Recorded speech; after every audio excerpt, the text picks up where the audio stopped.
Buenas noches a todos y a todas quienes nos siguen en una nueva entrega de estos encuentros de lunes que ya llegan al número 13. Estoy feliz de que nos acompañen, estoy feliz también de tener un tema tan importante, tan a veces marginado de las conversaciones. Hoy vamos a discutir acerca de lo blanco del mundo LGBT más en Bolivia y tenemos dos invitados muy especiales. Está con nosotras primero Edgar Solís Guzmán, integrante de Movimiento Maricas, Bolivia.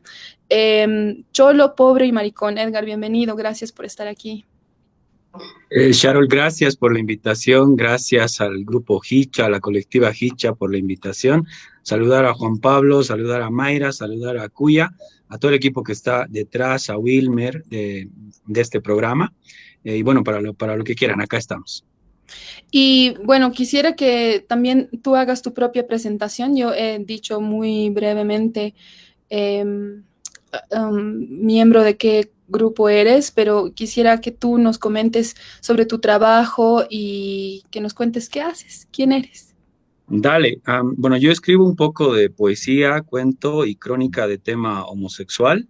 Bueno, es un trabajo que vengo realizando ya hace varios años, siempre desde esta impronta marica que planteamos desde el programa de radio. Eso me lleva de algún modo al programa radial. Junto a Roberto Condori y otras compañeras, iniciamos allá por el 2010 el programa de radio Soy Marica Ike en Radio Deseo 103.3 FM, un ciclo, un programa que duró 5 años al aire, del 2010 al 2015. El 2016 emitimos otro programa que se llamó Nación Marica desde la Ciudad del Alto en Radio FEJUVE 87.5. Posteriormente, del 2017 al 2020, continuamos con Nación Marica desde Radio Líder 97.0 FM, la radio de la Gobernación de La Paz, ya con una propuesta que aterrizaba también, ¿no? Por supuesto, en las identidades o en la autodeterminación india, indígena. Bueno, también soy parte integrante del movimiento Maricas Bolivia junto a Roberto Condori. Y aparte de medios de comunicación, específicamente radio, hemos trabajado algunos libros de crónica, algunas investigaciones en torno precisamente a las identidades india, indígena, chola en Bolivia, que tienen que ver con la población de maricas, machorras y trabas. Nosotros planteamos de este modo el término, la sigla LGBTIQ. Y también, bueno, me defino a mí mismo como pobre, cholo y maricón, que creo que puedo ir como que desarrollando también en el transcurso del programa. Y básicamente eso. Muchas gracias. Bueno, estamos también esta noche con Juan Pablo Vargas Rollano. Él es parte de la Sociedad Boliviana de Estudios Clásicos, pero además es parte de una investigación sobre la representación de homosexualidades marginadas en la literatura latinoamericana. Creo que tú, Juan Pablo, vas a ser quien mejor pueda presentarse e introducirnos a estos temas. Bienvenido. Gracias, Shah, gracias por la invitación. La verdad, para mí es un honor estar en Las Caras de Llama. Yo les decía antes del programa que siempre las escucho y comparto mucho las reflexiones que hacen acá.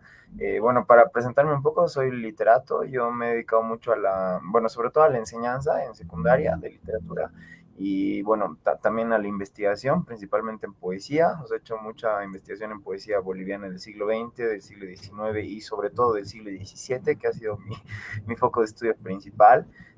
Pero bueno, desde el año pasado he cambiado completamente mi foco como investigador y me he ido bueno, primero a los estudios queer, efectivamente, desde la filosofía, pero ya, o sea, aterrizando en la literatura, en las representaciones o sea, de sexualidades periféricas en la literatura. He leído mucho la obra de Edgar, por ejemplo, que me parece primordial dentro de la literatura latinoamericana, junto con otras voces que se dan desde México, desde Perú, desde Argentina, ¿no?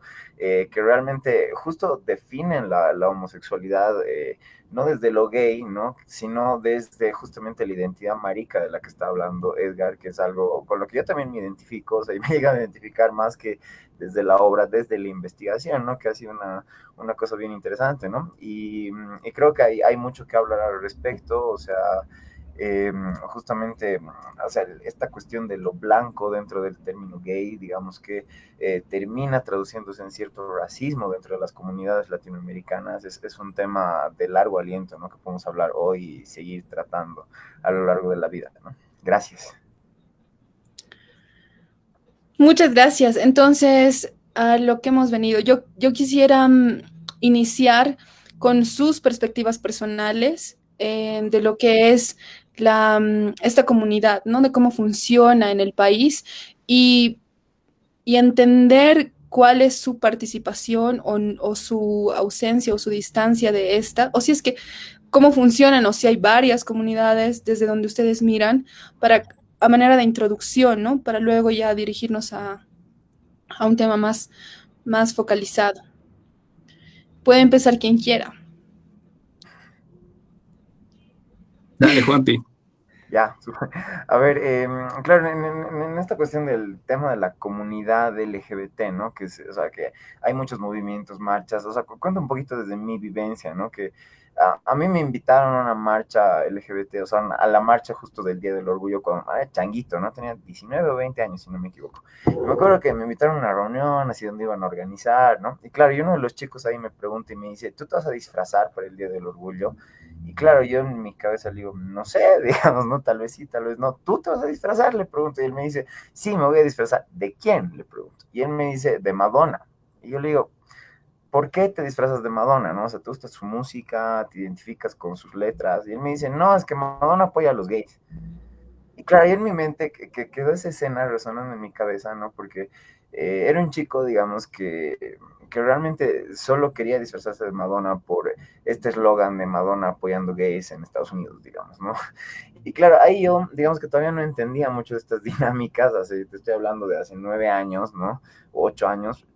Y claro, o sea, pero me quedó resonando, me quedó haciendo mucho ruido en la mente esta idea de, pucha, ¿no será esto simplemente algo que estamos copiando, digamos, por una cuestión casi neocolonial, ¿no?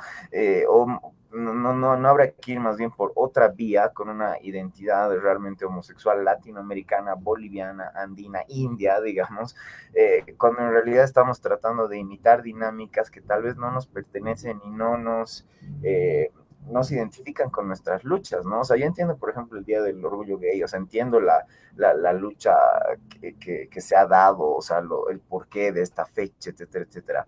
Pero a mí me pasa, digamos, a mí como boliviano, paseño, ¿no? Que en muchos casos no me identifico con esa lucha, ¿no? Por ejemplo, digo, ¿por qué no honrar más bien el Día de la Muerte de Pedro Lemebel, que es en enero, ¿no? O sea, que es una fecha que a mí me identifica mucho más, ¿no? O sea, la lucha de Lemebel me parece mucho más identitaria en mi caso, ¿no? Que el Día del Orgullo Gay estadounidense, ¿no? Entonces, o sea, pienso que justamente yo he decidido en cierto momento de mi vida no participar, digamos, de este tipo de marchas, porque las sentía muy ajenas, ¿no? Y en muchos casos con una suerte de imposición más que de identidad y de lucha real, ¿no?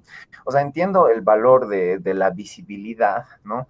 Pero entiendo también que detrás de esa visibilidad está nomás el secuestro de la sigla LGBT por el capitalismo, ¿no? Porque hoy en día, o sea, claro, el 1 de junio todos hemos abierto Facebook y ha aparecido la bandera arcoíris ahí, y claro, entiendo, o sea, la visibilidad, ¿no? Y la importancia de eso. Sin embargo, no dejo de preguntarme si es que esta inclusión es realmente real o simplemente es una cuestión capitalista, ¿no? Porque hay muchas empresas que ponen la banderita arcoíris, la alcaldía incluida, ¿no? Muchos políticos hablando de inclusión, etcétera, etcétera, pero el resto del año no hacen nada más.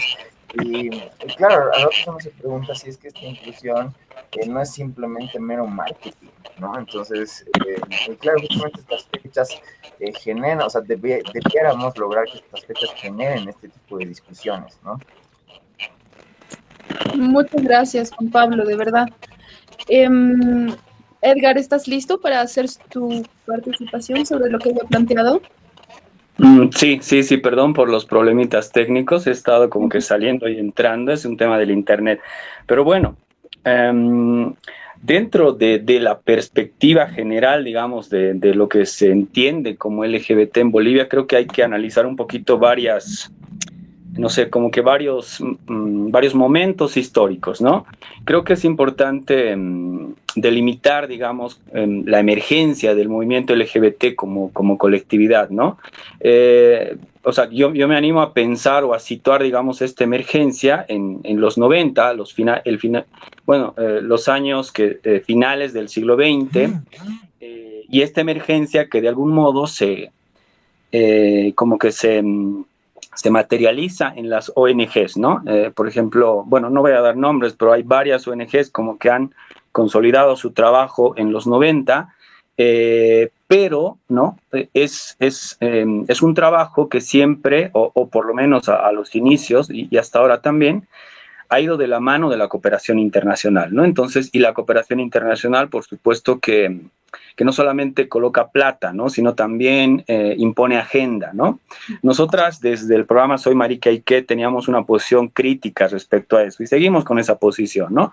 Una agenda que para entonces, finales de los 90, tenía que ver con ITS, VIH, uso correcto del condón, que está bien, digo yo, ¿no? Pero que se descuidaban, digamos, otros elementos que atañen, pues, a la Constitución o a las identidades de maricones, de machorras y de trabas en Bolivia, ¿no? Paralelo a ello, los 90s, yo creo que hay un elemento bien importante, ¿no? Para hablar del hecho social en cuanto a homosexualidad, ¿no? Mujeres Creando, el movimiento Mujeres Creando ponen, o sea, mientras las ONGs estaban consolidando, no sé, pues un espacio físico, estaban consolidando una agenda, ¿no? de temas de trabajo, de mano de la cooperación, el movimiento Mujeres Creando consolida de algún modo el tema de la homosexualidad, específicamente el lesbianismo, en el espacio público, ¿no? O sea, son en los 90 en que María Galindo y Julieta Paredes, bueno, hacen varios performances y entre ellos instalan uno, por ejemplo, en la Plaza San Francisco, donde se besan y se echan en una cama, ¿no? Y claro, eso ha sido fuertemente polémico porque han intentado como que golpearlas, ¿no? La gente de la Plaza San Francisco ha intentado golpearlas, pero lo que estaban haciendo, que me parece muy importante, es poner en el espacio público estas discusiones en torno a la homosexualidad, pero ligada siempre al feminismo, ¿no? O sea, un feminismo que para ellas y para este movimiento estaba o tiene que interpelar, digamos, estas cuestiones de machismo y homofobia en consecuencia desde el espacio público, ¿no? Otro momento histórico, digamos, del movimiento LGBT, yo creo que es la primera década del 2000, ¿no? O sea, el 2000, recordemos 2006, 2007, y el trabajo que se hizo en la Asamblea Constituyente en Bolivia, ¿no? Para refundar el país.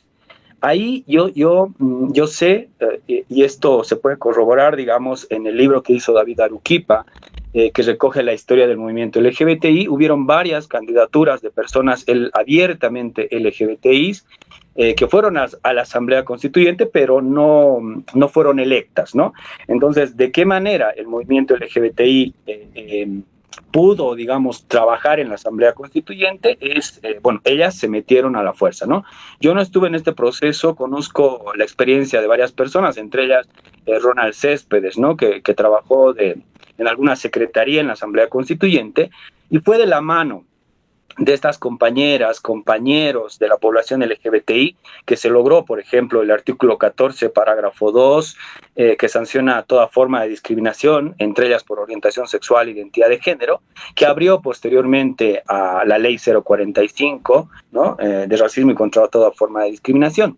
Entonces, fue el trabajo de maricones, de machorras y de trabas dentro de la Asamblea Constituyente que logró de algún modo abrir la Constitución Política del Estado para reflexionar nuestros temas que no solo son nuestros temas, ¿no? Que atañen también a la población en general, ¿no?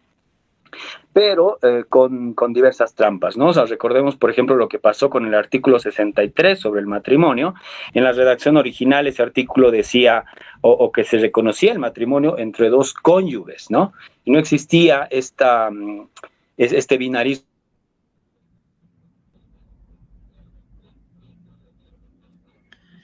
Edgar, creo que lo perdimos por un momento mientras vuelve a conectarse, que yo creo que va a ser muy pronto. Quería, sobre lo que dijiste, Juanpi, antes de pedirle a Mayrita que haga su participación, eh, con este gesto, ¿no? Esta historia que nos cuentas, muy breve, pero muy significativa, de que alguien dentro para abrir, ¿no? Para abrir la constitución política del Estado a estos temas que nos atingen, digamos, ¿no?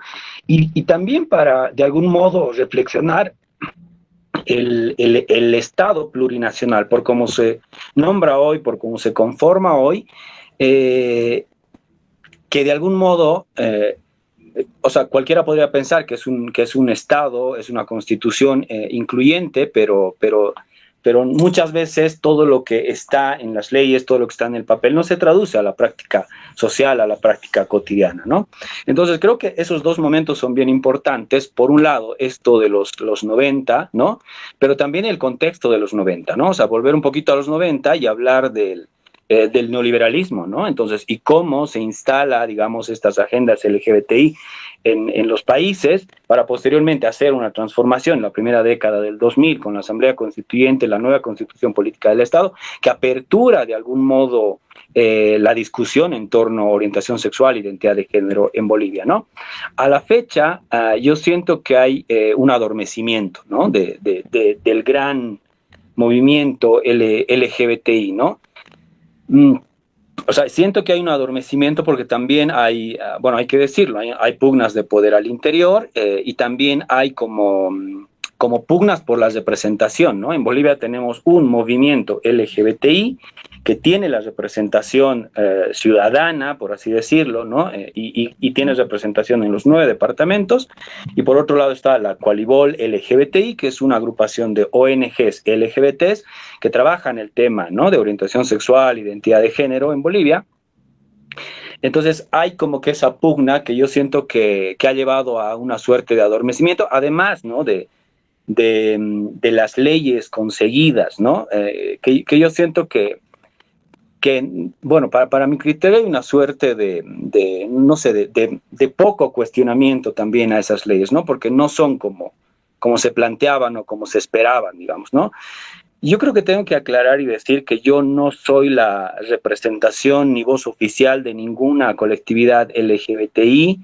En mi caso, por ejemplo, desde Movimiento Maricas Bolivia, nosotras, bueno, siempre hemos aclarado el hecho, ¿no? No representamos a ninguna colectividad LGBTI, no hablamos por ellas, nosotras hablamos por Movimiento Maricas Bolivia, y a partir de ahí, por ejemplo, nuestro afán siempre ha sido generar reflexión y cuestionamiento respecto de lo que se estaba haciendo en tema LGBTI en Bolivia y generar otras formas de incidencia, ¿no? O sea, para nosotras el trabajo era más de incidencia social, especialmente en medios de comunicación, ¿no? Que semanalmente, digamos, un programa de radio, ¿no? Que hable en primera persona con maricas, machorras y trabas y ponga en la agenda social estos temas, ¿no? Ese era nuestro aporte, ese era nuestro trabajo, ¿no? Concluido, bueno, el año pasado, el 2020. Entonces creo que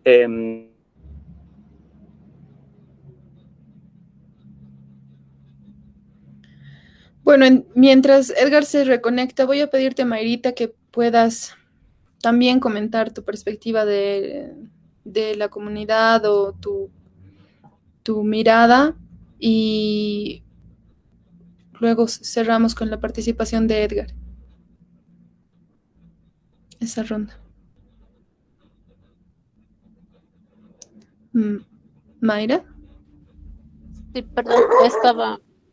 Ya ahora porque se estaba polarizando también el tema LGBT, ¿no?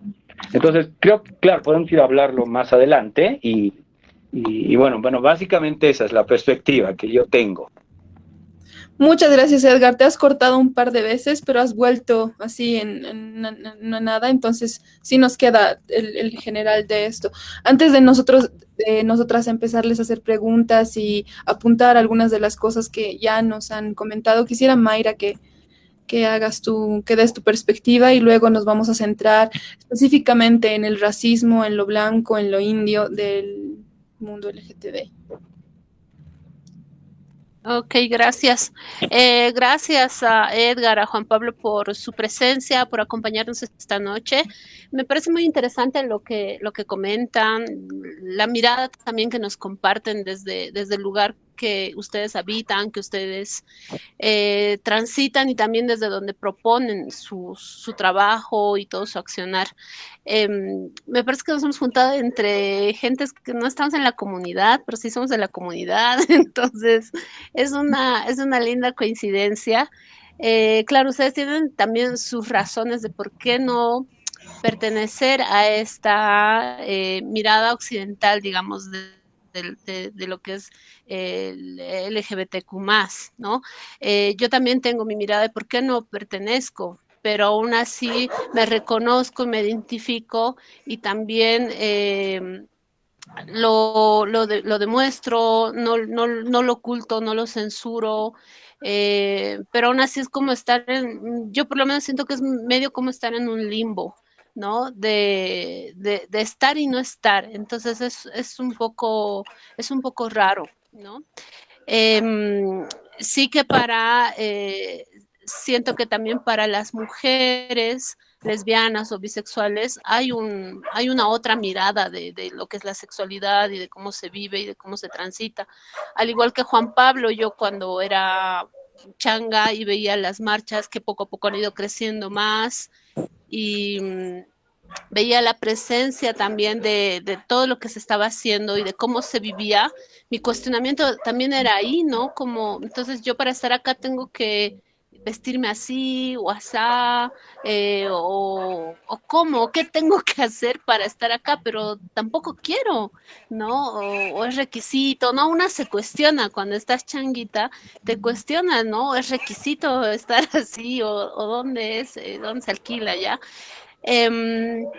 Me parece muy interesante, ¿no? Y creo que también es este efecto que causa esta mirada occidental respecto a las diversidades, ¿no? También la mirada occidental viene con estereotipos que hay que cumplir, ¿no?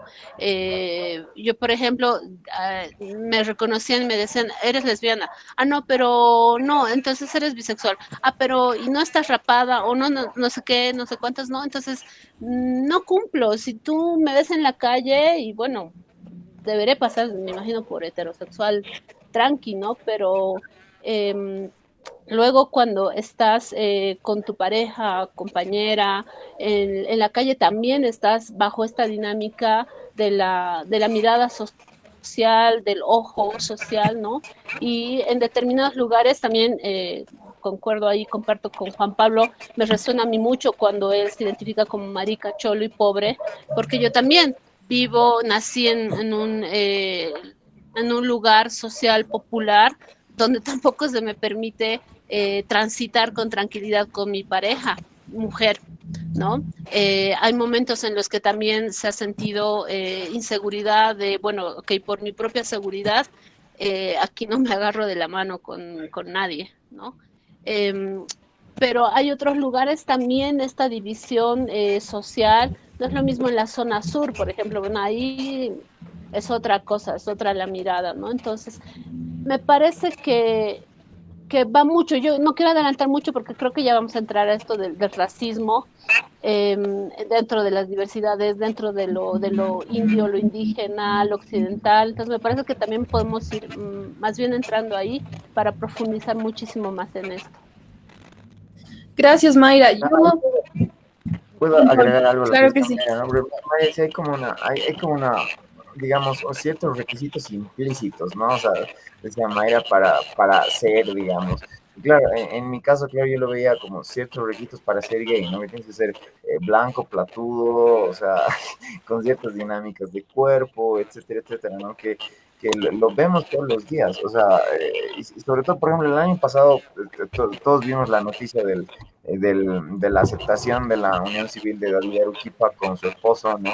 Y claro, yo vi en amigos míos gays, digamos, blancoides, y claro que me decían, no, pero son muy feos. Es como, o sea, literalmente estoy citando reacciones de chicos gays al ver un triunfo matrimonial para la comunidad que muchos estábamos festejando, digamos, o, claro, y generan ese tipo de reacciones que son racistas de fondo, ¿no? Y tienen mucho que ver con lo que decía Mayra, que hay como una suerte de requisitos, entre comillas, que en muchos casos son raciales, ¿no? Gracias a ambos. Quiero que sí, ahora discutamos esto de qué significa ser indio y ser marica o ser homosexual, o ser india y ser lesbiana o ser bisexual. ¿Qué significa en esta sociedad? Porque no solo te atraviesa tu orientación sexual, sino te atraviesa tu fenotipo, el ser sujeto racializado y cómo esto te permite o no ser, tener, ser parte, pertenecer, tener acceso, o si es que no te lo permite. Y quisiera que me cuenten cómo ustedes ven estas dinámicas, dónde se manifiestan más y cuáles piensan que tienen que son las más riesgosas. Ya, a ver, yo voy a empezar. A ver, nosotras desde Movimiento Maricas Bolivia hemos construido de algún modo una posición crítica respecto de lo gay, ¿no? Que es lo que nos compete de algún modo como maricas, ¿no? Por supuesto que conocemos el mundo lésbico, trans, queer ahora, pero lo que nos compete es el mundo gay, ¿no?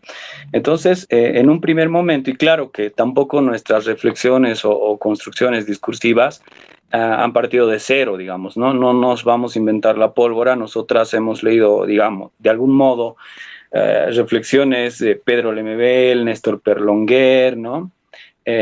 Varios otros escritores, Mujeres Creando, María Galindo, que ya como que reflexionaban también el asunto, por ejemplo, uno de la nominación identitaria, ¿no? Para nosotras, y también tengo que hablar desde una reflexión personal también, ¿no? O sea, ¿qué significaba lo gay? Eh, para un cholo, ¿no? Yo me asumo como cholo, ¿no? Como quechua. Mi familia, claro, ha sido migrante campesina, ¿no? En la ciudad de Oruro, yo soy de Oruro, ha hecho la migración interna campo-ciudad para un futuro mejor, etcétera, ¿no?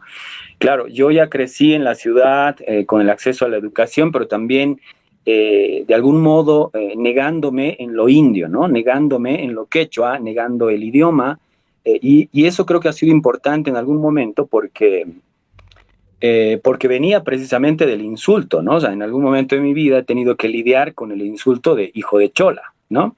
Entonces, hoy lo que significa una nominación identitaria antes era un insulto que me conflictuaba la vida, ¿no? Posteriormente tuve que lidiar con el insulto de maricón, ¿no? Y ahora asumo, digamos, como nominación identitaria lo maricón, ¿no?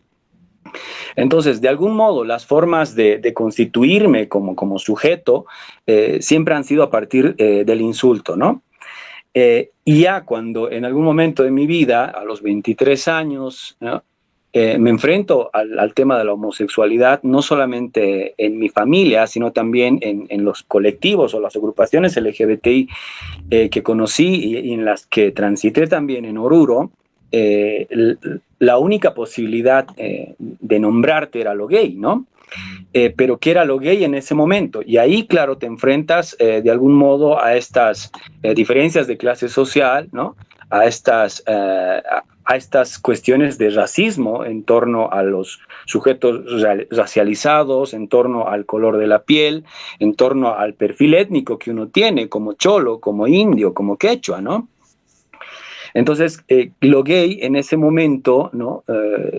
Se conformaba a partir de estos estereotipos, ¿no? O sea, claro, recojo mucho lo que dice Juan Pablo, ¿no?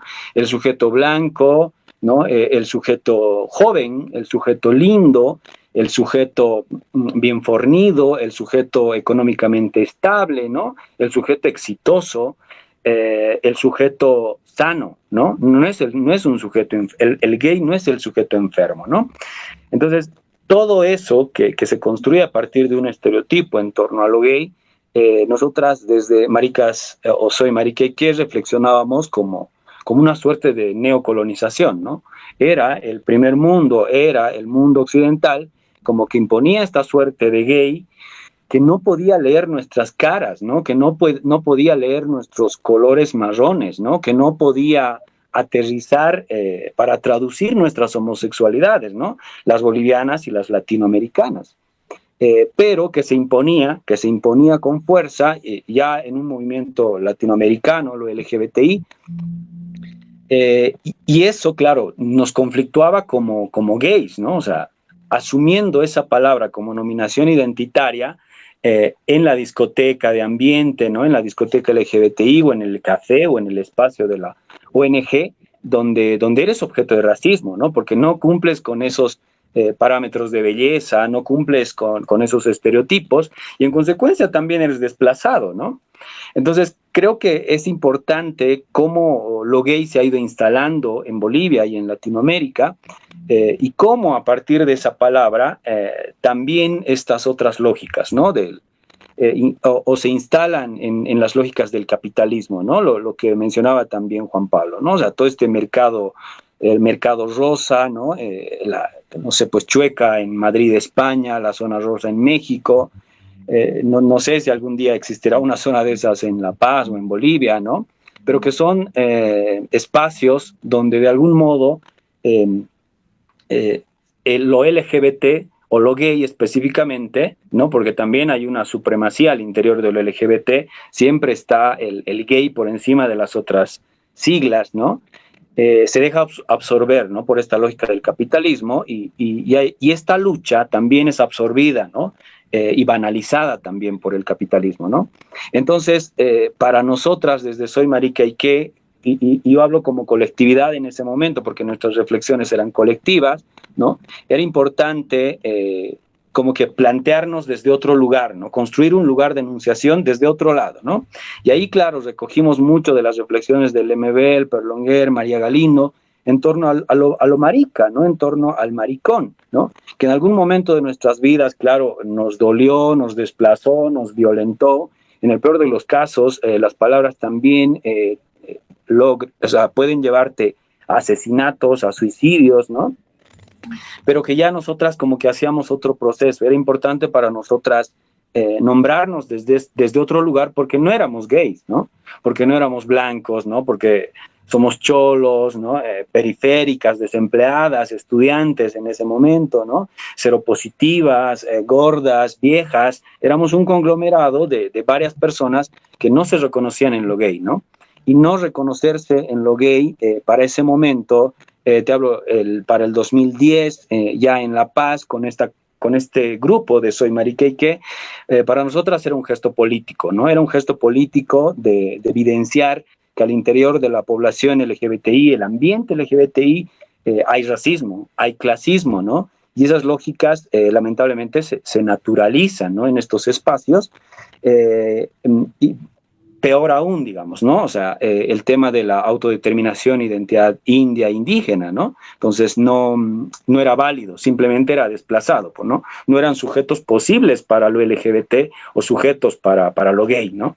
Entonces es así que de algún modo nosotras como que fuimos construyendo una enunciación política que tenía que ver con lo marica, con lo maricón, con el insulto, y ya posteriormente con lo cholo o con lo indio, con lo quechua, ¿no?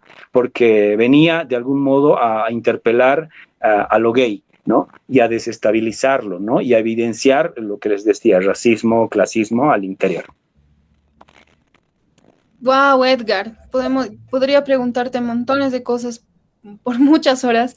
Creo que son experiencias que se tienen que compartir y socializar lo más posible. Creo que tenemos eso pendiente también, ¿no? Incluso para nosotros, para nosotras, desde el espacio indio. Creo que hay mucho machismo en los espacios indios, entonces mucho menos se va a poder generar una apertura o espacios de diálogo con estas identificaciones, con estos discursos, porque tenemos esa herencia colonial también, que es muy de la iglesia cristiana, muy del orden, incluso legal español, que se impuso, que no se ha todavía deconstruido lo suficiente en la práctica, quiero decir, ¿no? Los intelectuales serán una cosa, pero el día a día, el mercado, las calles, los minibuses, los barrios, etcétera, estamos empezando. Juan Pablo, tienes la palabra. Exacto. Antes de ir a responder la pregunta, puedo agregar al comentario que decías, ¿no? Ahorita de que esta cuestión de condición colonial que vemos en una legalidad, digamos, de española, creo que hoy se ve traducida en lo que decía Edgar hace rato, ¿no? Que en cierto momento, cuando se está discutiendo la constitución actual, se cambia la cuestión de matrimonio entre dos cónyuges para reemplazarla por un binarismo de género, ¿no? O sea, que al final termina siendo otra vez un volver a esa condición colonial, ¿no? Ahora bien, respondiendo a la pregunta, creo que a ver, son muchísimos los espacios donde dentro del mundo gay, entre comillas, se ve el racismo. Yo, o sea, quiero hablar, digamos, en concreto de dos, ¿sí? A ver, creo que justamente al vivir en una sociedad con una matriz heteronormativa binaria tan marcada, efectivamente la vivencia, digamos, homosexual termina siendo muchas veces clandestina, ¿no? En algunos casos, como que tiene que ver con lo que decía Mayra, ¿no?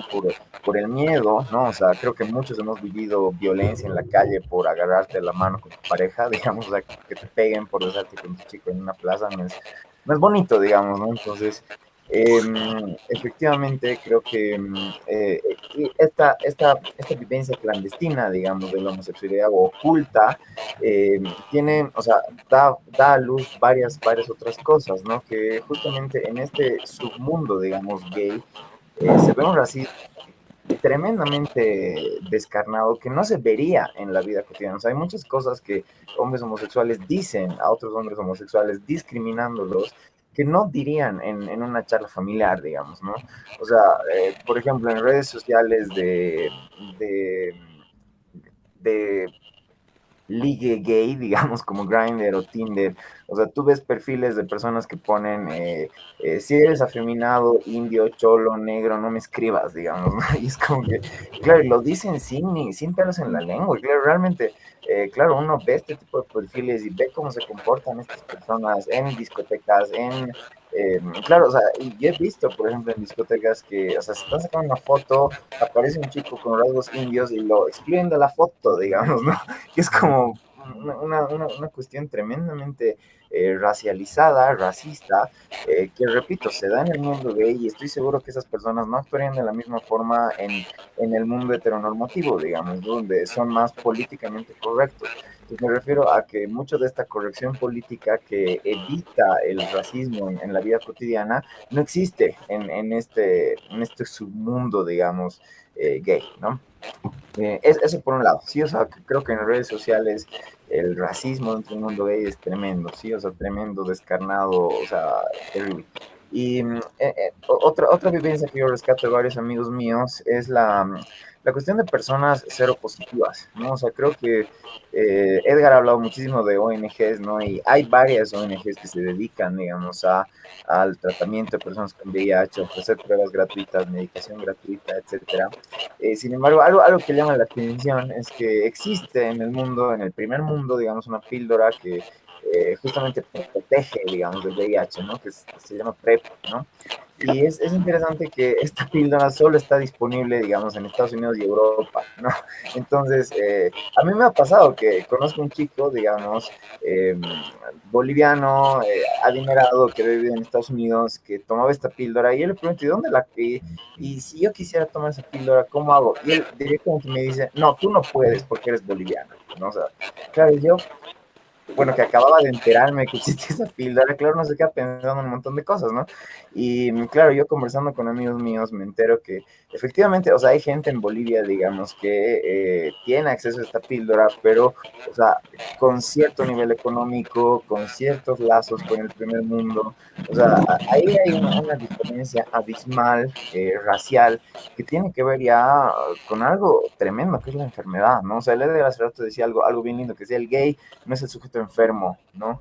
Y claro, ahí dentro del campo de la enfermedad, lo del VIH, o sea, hay una discriminación y una racialización tremenda, ¿no? Que no solamente tiene que ver con la vivencia cotidiana, digamos, como en las redes sociales, sino ahí ya es una cuestión política que ya llama la atención y uno dice, pucha, ¿qué está pasando acá, no? O sea, y ahí uno va viendo cómo se configura una marginalidad dentro de la propia marginalidad, que es el mundo gay, ¿no? Entonces, eso, sí. Yo quería agregar algo sobre lo que Juan Pablo planteaba, ¿no? Y el asunto de las redes sociales o el espacio virtual, ¿no? Que creo que es un espacio, claro, válido de discusión porque hay como que reflexiones que están ahí, ¿no? En el espacio virtual y no están en el espacio social, ¿no? O sea, Juan Pablo lo planteaba bien cuando decía, ¿no? Que hay gente racista, ¿no? Gay, racista, que puede decir no indios en Grindr, y no hacerlo, digamos, expresar ese su racismo como en el espacio heterosexual, ¿no? A nosotras, por ejemplo, el 2017 hicimos un performance que tal vez lo vieron, que se llamaba Desandar la ciudad, que venía acompañada de una crónica, y claro, yo y mi compañera Roberto nos pusimos aguayos, ¿no? Y transitamos el centro de la ciudad o los lugares emblemáticos. La idea era hacer un recorrido, ¿no? Del antiguo pueblo de los indios, ¿no? San Francisco, atravesar claro, la Pérez, ¿no? Hacia la Plaza Murillo, ¿no? Hacia la antigua ciudad de los españoles y besarnos en el interín y tomarnos de la mano, ¿no? Claro, nuestro objetivo era plantear la discusión sobre el tema indio, indígena, cholo, ¿no? Y maricones, ¿no? Entonces, y claro, posicionar de algún modo estos afectos, ¿no? O sea, besos maricas, ¿no? O empanadas maricas en el espacio público, ¿no? Que pocas veces puede ver uno, digamos, ¿no? O una pareja que se anima a darse un beso o se toma de la mano. Generalmente eso se aplaude en las marchas del orgullo gay, ¿no? Porque hay un permiso, ¿no? El 28 de junio, ¿no? Pero en otros días, digamos, no se puede hacer eso, ¿no? Y ese día que nosotros hicimos el performance, que fue un performance fotográfico, recibimos algunos insultos, ¿no? De repente hubo gente que nos gritaba, maricones, ¿qué están haciendo? Así. Pero no pasó a mayores, digamos, ¿no? O sea, sí, nos gritaban, nos insultaban. Pero cuando ese performance, acompañado de una crónica que se llamó Desandar la ciudad, lo subimos a redes sociales, a Facebook, ahí la gente se desató con todo, ¿no? Entonces ahí, claro, nos llamaban indios maricones, ¿no? Por un lado, ¿no? O sea, había gente de la comunidad LGBT decía que nosotros incitábamos al odio en la calle con ese performance. Había gente del mundo indígena, ¿no? Indianista, indígena, que decía que cómo es posible que en el mundo aymara no existen homosexuales, están insultando el aguayo, ¿no? Y hubo amenazas de muerte. Eso fue para nosotros un poco choqueante porque el performance fue subido a nuestra página Movimiento Maricas Bolivia, pero recibimos amenazas personales a nuestras cuentas individuales, claro, que nos iban a matar, que conocían Radio Líder por entonces, y que nos iban a hacer algo, ¿no? Entonces, el ataque vino de todo lado, ¿no? O sea, tanto de la población LGBT, ¿no? Porque decían que, claro, nosotros estábamos provocando ello, juicios judio-cristianos, ¿no? O sea, se desató el dragón de Sodoma en las calles, que no sé qué, ¿no? Y también del mundo indígena, ¿no? O sea, claro, fue fuerte, yo siento que fue fuerte esa interpelación, ¿no? A estos espacios, al mundo indígena, indio, pero también al espacio heterosexual, ¿no? De hegemonía heterosexual en la ciudad, ¿no? Y claro, para nosotras en algún momento podíamos restarle importancia, ¿no? Pero siento que hay opiniones hoy que transitan muy libremente, impunemente, ¿no? Racistas, homofóbicas en el espacio virtual, ¿no? probablemente no exista, o sí, en el espacio público, ¿no? Pero están en el espacio virtual y son tan válidas, ¿no? O sea, que te insulten y que te amenacen de muerte por maricón y por indio, no puede tener una consecuencia peor, ¿no? Entonces creo que hay que mirar también hoy el espacio virtual, qué está pasando en el espacio virtual, ¿no? Siento que la gente se desata en el espacio virtual y se cohíbe en el espacio social, ¿no? Que el que no es virtual, no sé. Gracias, Edgar. Creo que hay mucho por discutir, mucho por reflexionar, pero lo que sí queda claro es que siendo la sociedad boliviana una sociedad tremendamente racista, consciente o no, no me sorprende, diría, ¿no? Que el espacio de la comunidad LGTBI también lo sea. Lo que sí entiendo con ustedes es que las formas de alguna manera se potencian y creo que ahí justo viene lo que poníamos en el título del programa, lo blanco dentro de la comunidad, es lo que rige las estéticas, lo que rige las aceptaciones, los comportamientos. Entonces, como esto es a lo que se debe aspirar, esta blanquitud en todo sentido, ¿no? No solamente física, sino de comportamiento, de conexiones, de forma de vida, etcétera, lo, lo, se potencia también las dinámicas de odio, porque esto es definitivamente homofobia, ¿no? Que está aunada, sumada al racismo que atraviesa esta sociedad completamente. Mayra, quisiera que nos des tu perspectiva sobre lo que estamos charlando y ya después de eso vamos a hacer una ronda breve de cierre porque no nos queda mucho tiempo, pero vamos a hacer esa ronda sobre lo que ustedes ven como posibles salidas o como un avance hacia la superación de este racismo mezclado con homofobia, de esta negación, no aceptación y también de una manera de subordinación dentro de la misma comunidad LGTBI, que ya es, creo yo, una comunidad en el mundo que vive, um, que es atravesada por distintos tipos de opresiones y de negaciones, pero al mismo tiempo, y esto lo lanzo para la última ronda, creo que de todas maneras lo que se ha llamado en el mundo supremacía blanca o la blanquitud pesa más. O sea, si eres gay y eres blanco, no estás definitivamente arriba de un migrante que es latinoamericano o de un indio o que incluso no tiene que ver con la comunidad LGTBI. O sea, lo que quiero decir es que la blanquitud pesa más como carta de pase, como posicionamiento de privilegio y de acceso, que cualquier otra cosa. Entonces, eso lo dejo ahí en el aire para el cierre y Mayra, te escuchamos. Gracias. Sí, definitivamente, ¿no? Es un espacio que no está libre de machismo, de racismo, de clasismo. Es más, son potenciadas todas estos escenarios, tanto como por fuera de la comunidad como dentro, ¿no? En los círculos, en lo que se está viviendo para pertenecer o no a determinado espacio.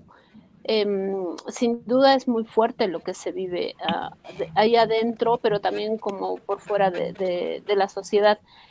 Y yo, lo que mencionaba hace rato, ¿no? Hay como una suerte de estereotipo que hay que cumplir si tú eres gay, si tú eres lesbiana, etcétera. Este estereotipo también que viene desde el occidental, ¿cómo tiene que verse un gay? ¿Cómo tiene que verse una lesbiana? Si no cumples esos requisitos, entonces, ¿qué eres? No eres, eres, no eres, ¿no?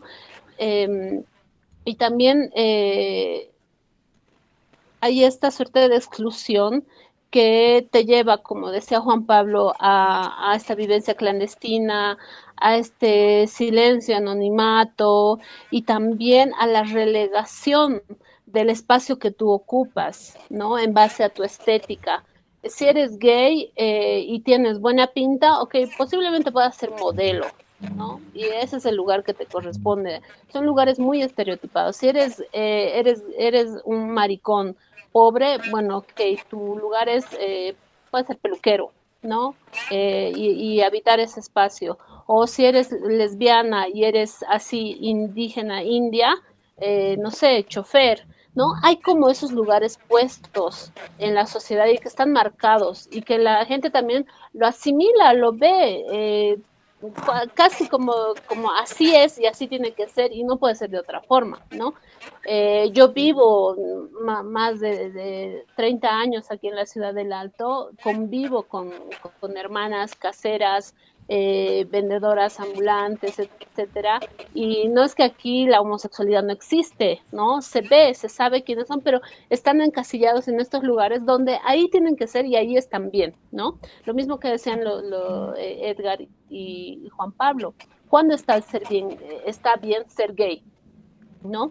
En junio está perfecto porque está el Día del Orgullo, hay la marcha, todo el mundo quiere sacarse fotos con las plumas, con los brillos, etcétera, etcétera. Ahí es un popurrí de todo. Pero luego, cuando queremos entrar y exigir igualdad de derechos, igualdad de oportunidades también para acceder, ahí está muy mal ser gay, ¿no? Ahí les salta la vena a todo el mundo y salen cosas como con mis hijos no, y etcétera, etcétera, ¿no? Y esto es toda una cadena que se va desatando mucho más, porque hermanos y hermanas homosexuales, maricas, gays, lesbianas, eh, que son racializadas, eh, la sufren mucho más porque el lugar que les encomiendan, como de ahí no puedes salir, es porque también desde changos, changas, en educación no podían acceder a educación porque precisamente son discriminados. Entonces no van a poder, es un círculo que no se va a terminar de romper. Y es un poco a la pregunta que nos lleva hasta el final, ¿cómo resolvemos esto? ¿No? Es un bucle, estamos dando vueltas no es solamente que a hombres ya maduros que se reconocen como maricas los están discriminando, no, es desde niños, hay niños, hace falta educación sexual en la educación pública para que podamos hablar de todos estos temas y tratarlos, no porque se quiera volver marica a todo el mundo, ¿no? Sino porque es necesario hablar de todo esto, de que los niños, las niñas, las niñas conozcan lo que está pasando, que sepan que no es que ellos o ellas están enfermos, enfermas o que hay algo que está funcionando mal, no, sino que vayan entendiendo que es una posibilidad, que lo que están sintiendo es también posible y es también real, ¿no? Que la heterosexualidad no es obligatoria, que no es el único camino, que puede haber muchas otras posibilidades más. Entonces, son como temas que se van conectando mucho, ¿no? El machismo, la educación, el racismo, el clasismo, todo tiene que ver con todo. Y por lo menos yo, bueno, lamento ser un pesimista, pero siento que para resolver todo esto es una lavada así profunda de cosas que arrastramos desde la colonia y es muy jodido, ¿no? Siempre van a surgir movimientos que van a ensalzar la familia, van a ensalzar la heterosexualidad, van a saltar sobre cualquier movimiento que plantee una otra forma de vida, ¿no? Entonces realmente es complicado, ¿no? Yo más bien considero que ojalá la gente, porque ahora, como bien lo dice Juan Pablo, el 1 de junio yo he visto en mis contactos de Facebook un montón de amigos, amigas heterosexuales poniéndose su marquito en Facebook y ojalá también cuando se debatan temas fuertes de derechos, etcétera, también estén ahí firmes, ¿no? Y no solamente complacientes con lo que está bien, con lo que es políticamente correcto ahora, ¿no? Sino que también haya un acompañamiento y un sostenimiento también desde otros lugares. Buenísimo. Edgar. Dale.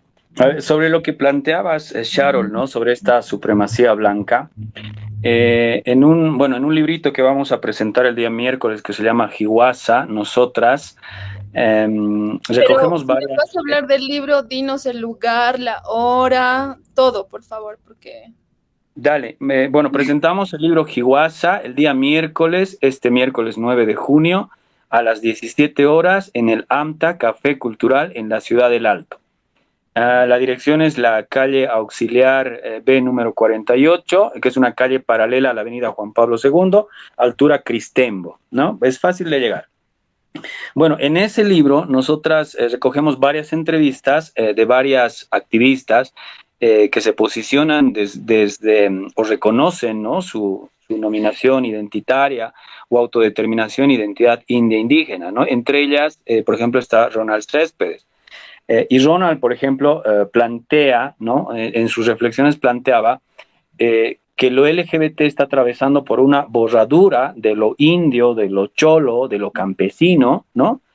Precisamente porque tiene que acomodarse a estas lógicas occidentales, ¿no? Para funcionar precisamente en lo LGBT hay una borradura de lo otro, ¿no? De estas otredades que de repente se generan, ¿no?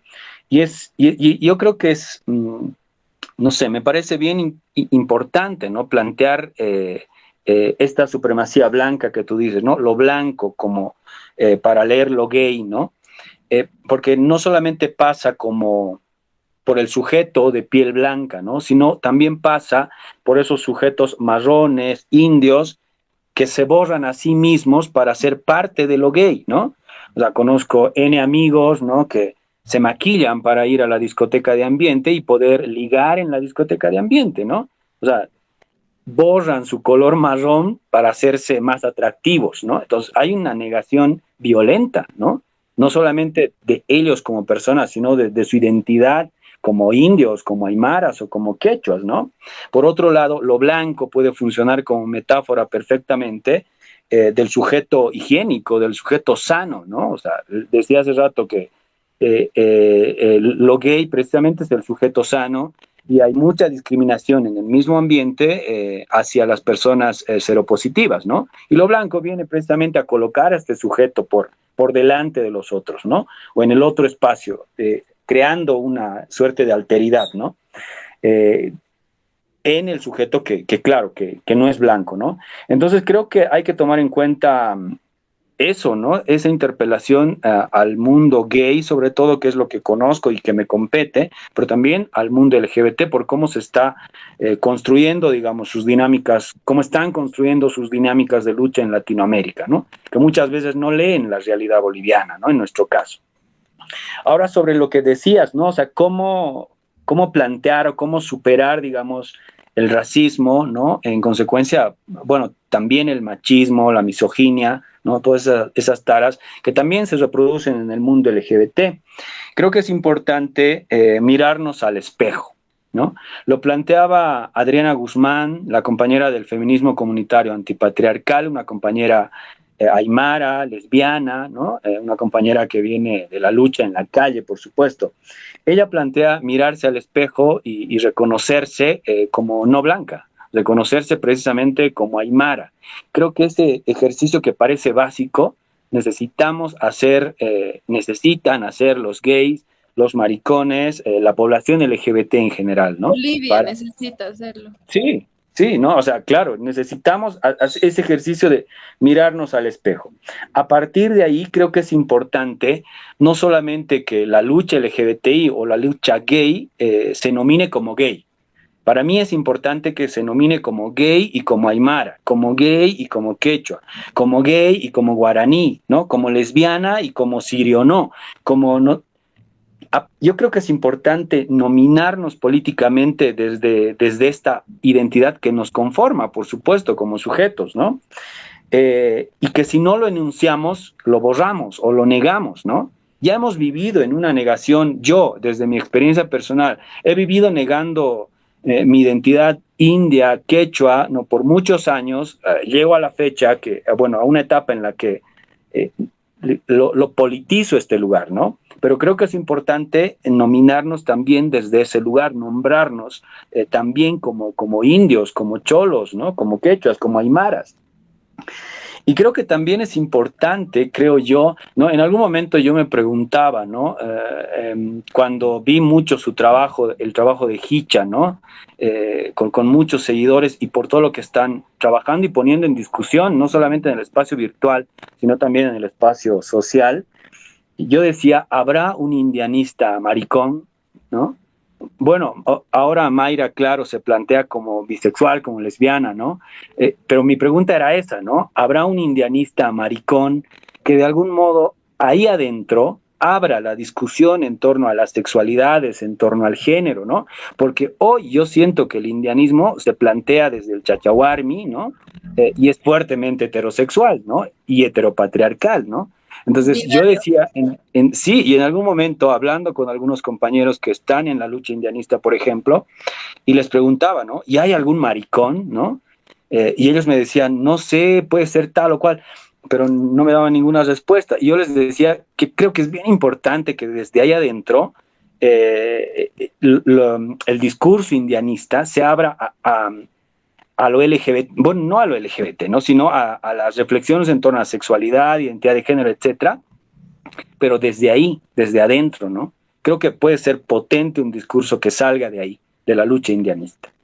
Bueno, creo que pueden ser luces de algún modo que nos pueden ayudar yo creo que a seguir reflexionando, porque superar, digamos, el racismo, no sé, también soy pesimista, no creo, y peor por cómo están las cosas ahora en Bolivia, ¿no?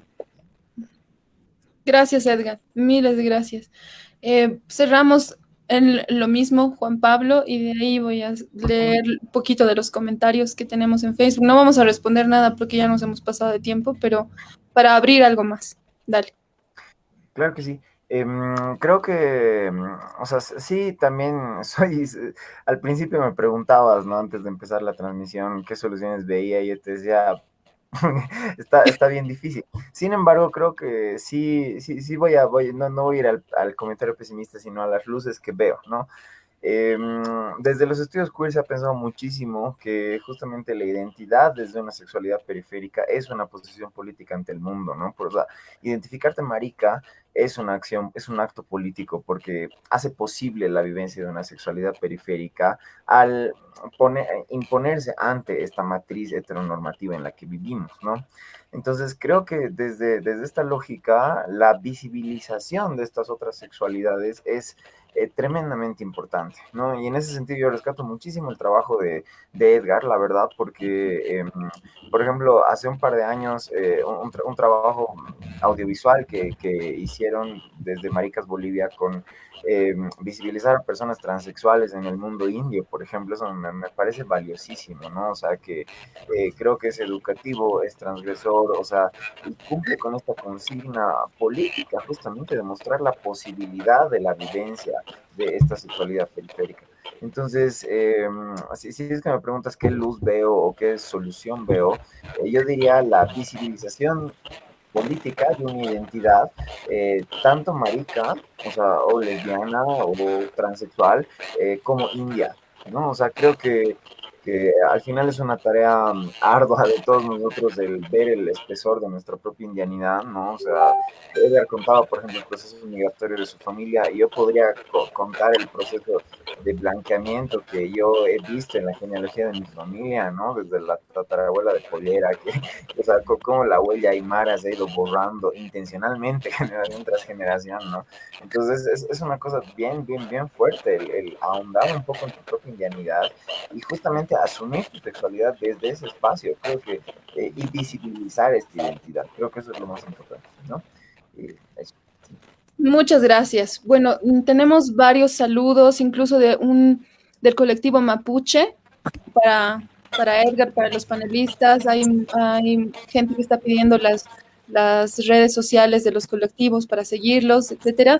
Pero justamente lo que decías, Edgar, alguien mencionó que el código de conducta quechua denominado Chachahuarmi, en contraposición al tema de sexualidad diversa regional de nuestro tema esta noche. Creo que es una apertura, no vamos a tener tiempo ni para discutir ni para responder a esto.